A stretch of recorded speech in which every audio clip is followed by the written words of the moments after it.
আমার বিয়ে ঠিক হয়ে গেছে। তাই নাকি? কবে? তুমি কি সিরিয়াস হবে না? সিরিয়াসলি বলছি, বিয়েটা করে নাও। মানে তুমি আমাকে বিয়ে করবে না? সরি, আমি পারবো না। তাহলে প্রেম করেছিলে কেন? আবেগে। এখন কি? এখন বাস্তব। প্রেম করার সময় কোথায় ছিল তোমার বাস্তব? ভেবেছিলাম হয়তো এতদিনে কিছু একটা হবে। হলো না কেন? আমি কিন্তু তোমাকে ছাড়া কাউকে বিয়ে করব না। চিরকুমারী হয়েই থাকবে তাহলে। দেখো, আমার কিন্তু কষ্ট হচ্ছে। ভালো, তাতে আমার কিছু যায় আসে না। সত্যি তোমার কিছু যায় আসে না? না। এই বিশ্বাসঘাতক। তাহলে তুমি আমার লাইফে এসেছিলে কেন? আমি আসিনি, তুমি আমার লাইফে এসেছিলে। তুমি অনেক খারাপ। লজ্জা করে না একটা মেয়ের সাথে প্রেম করে তাকে এতদিন ধরে এত আশা দিয়ে আর একটা মেয়েকে বিয়ে করতে? আমি বিয়েই করব না। আর তাছাড়া আমি টিউশনি করেই নিজের খরচ চালাই। তারপর আমার দুটো ছোট বোন আছে। এই সময় আমার পক্ষে বিয়ে করা সম্ভব নয়। মধ্যবিত্তদের কষ্টটা তুমি বুঝবে না। তাহলে আমার বাবা কি কোটিপতি নাকি? তুমি তোমার বাবার একমাত্র মেয়ে। কোটিপতি না হলেও আমার মতো অভাবের সংসারে তুমি বড় হওনি। আমার লাইফের সবথেকে বড় ভুলটা কি হয়েছে জানো? তোমার সাথে রিলেশন করাটা। তোমার জীবনে কখনো সুখ আসবে না, এই আমি বলে দিলাম।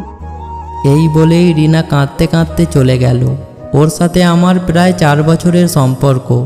রিনার বিয়ে ঠিক হয়ে গেছে, এই মাসেই বিয়ে। শুনেছি ওর বর নাকি অনেক সুন্দর, তাছাড়া ভালো একটা চাকরিও করে। ওই তুলনায় আমার কিছুই নেই। আসলে বাস্তব জীবন কখনো রোম্যান্টিক গল্পের মতো হয় না, ঠিক তার উল্টোটা হয়।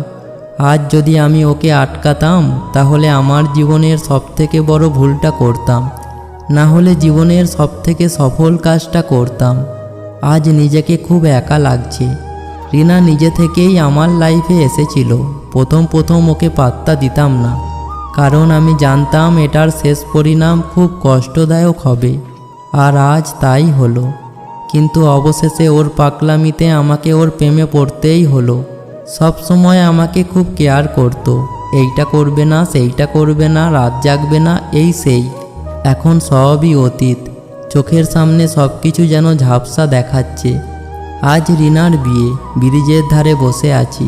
এই ব্রিজে কাটানো স্মৃতিগুলো চোখের সামনে ভেসে উঠছে এক এক করে। এমন সময় রিনার ফোন আসলো। তুমি কোথায়? ব্রিজে। তোমার সাথে কিছু কথা আছে। বলে ফেলো। তুমি কি আমাকে সত্যি বিয়ে করবে না? না, করব না। তাহলে আমিও আর কাউকে বিয়ে করছি না। কি বলো তো, তোমাকে নিয়ে এতদিন ধরে এত স্বপ্ন দেখেছি, এত কিছু আশা দিয়েছো তুমি আমাকে। আজকে এক মুহূর্ত লাগলো না, সেগুলো ভেঙে গেল। আমার খুব কষ্ট হচ্ছে। তোমাকে ছাড়া থাকতে আমার খুব কষ্ট হবে। আমি পারবো না তোমাকে ছাড়া থাকতে। তার চেয়ে ভালো আমি এই পৃথিবী ছেড়েই চলে যাব। ডিসিশন নেওয়ার আগে কি ভেবেছো? ভাবার কিছুই নেই। সত্যি তোমাকে খুব মিস করব। জানো, তোমাকে আমি অনেক ভালোবাসি। সত্যি আমি তোমাকে খুব ভালোবাসি গো। দেখো, পাগলামি করো না। কিছুদিন পর সব ঠিক হয়ে যাবে। কিছুই ঠিক হবে না। বর্তমান যুগের মেয়েদের মতো আমি নয়। ভালো থেকো। এই কথা বলেই ফোনটা কেটে দিল।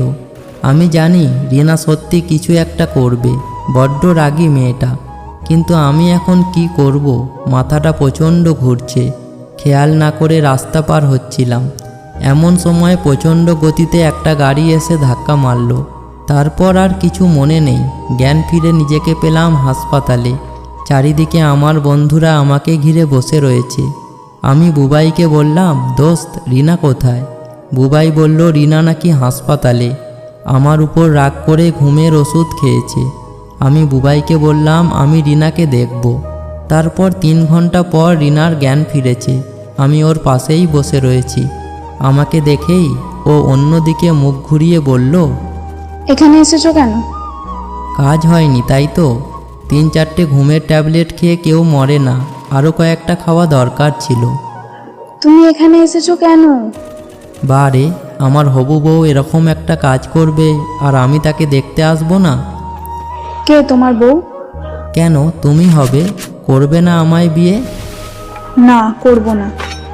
তাহলে আমাকেও কি ঘুমের ট্যাবলেট খেতে হবে নাকি? দেখো, এমনিতেই অ্যাক্সিডেন্ট করেছি। কই কই দেখি। এই দেখো, পায়ে ব্যথা পেয়েছি। কিভাবে অ্যাক্সিডেন্ট করলে? না দেখে রাস্তা পার হচ্ছিলাম, তখনই একটা গাড়ি এসে ধাক্কা মারল। দেখে চলতে পারো না? যদি কিছু হয়ে যেত? আরে না পাগলি, তুমি আছো না, তোমাকে ছেড়ে কোথাও যেতে পারি? আর কখনো ছেড়ে যাবে না তো? না সোনা, আর কখনো ছেড়ে যাব না। আই লাভ ইউ সোনা। Love you so much Babu.